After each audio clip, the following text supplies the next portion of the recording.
Қайырлы күн баршаларыңызға. Сіздермен бірге таң жарқын менің каналыма қош келдіңіздер.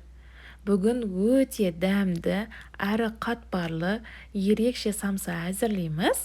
Самсаларымды гүл самса ғып және тамшы самса ғып екі түрде әзірледім. Қараңыздаршы, қандай қатпарлы. Видеоны соңына дейін қараңыздар, бірге әзірлейік. Ең алдымен қамырын дайындап аламыз. Ол үшін ыдысымызға жұмыртқамызды, тұзымызды, үй температурасында тұрған сары майымызды және үй температурасында тұрған суымызды құйып, жақсылап араластырамыз. Ұнымызды алдын ала електен өткізіп дайындап аламыз.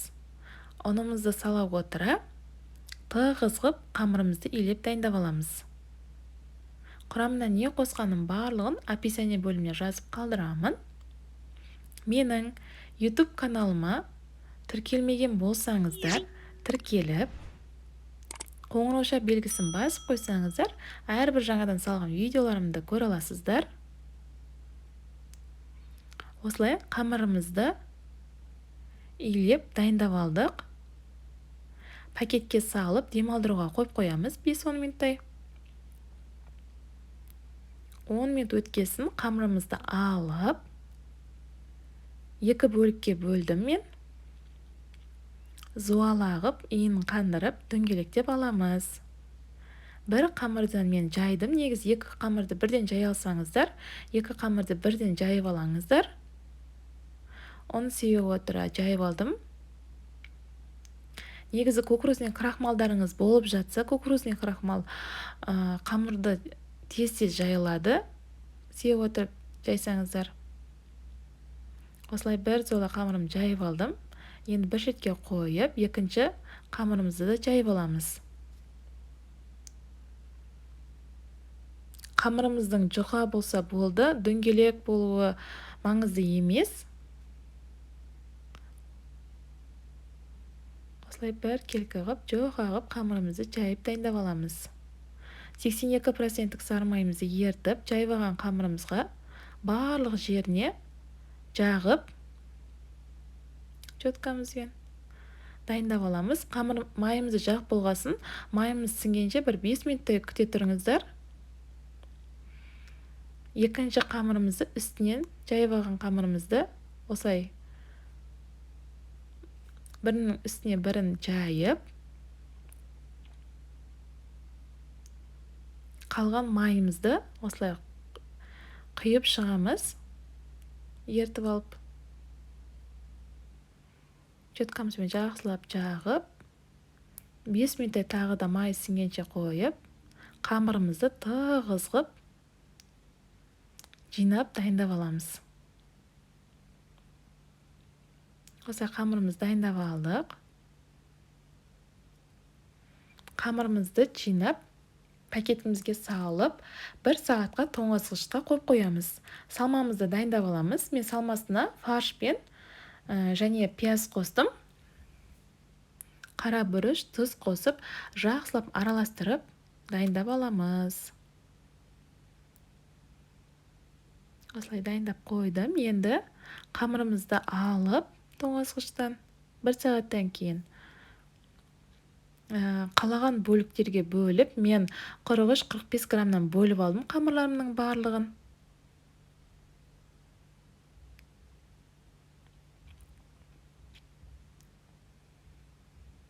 Осылай қамырларымыздың бәрін алдын ала бөліп дайындап алдық. Енді қамырымызды алып, дөңгелек етіп дайындап қойдым. Қамырларымызды жайып жатырмын.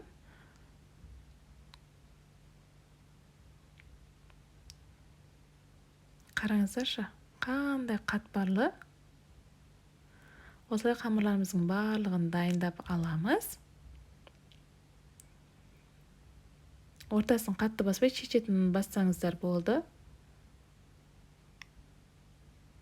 Егер сіздерде тамшы самса, гүл самса істегілеріңіз келсе, осылай мен 4-еуін қамырымды жайып, салмамызды салып, бір шеттен бастап қамырымызды жинаймыз. Видеода көргендеріңіздегідей тамшы самса, бұл гүл самса. Бұлай екі шетін айналдырып та қойсаңыз болады, айналдырмай да қойсаңыз да болады. Ол өз қалауыңыз. Бұлай түйе алмайтын болсаңыздар, үш бұрышты қылып та жасасаңыздар болады. Қараңыздаршы, қамырлар қандай қатпарлы. Сіздер де міндетті түрде осы рецептпен жасап көріңіздер. Бір шетінен бастап қамырымызды жинап, осылай тамшы самсамызды дайындап аламыз. Барлық шетін жинап шықсаңыздар, ол дөңгелек болып гүл самса болады. Ал жартысынан дейін жасасаңыздар, ол кезде тамшы самса болады. Бұл гүл самсамыз.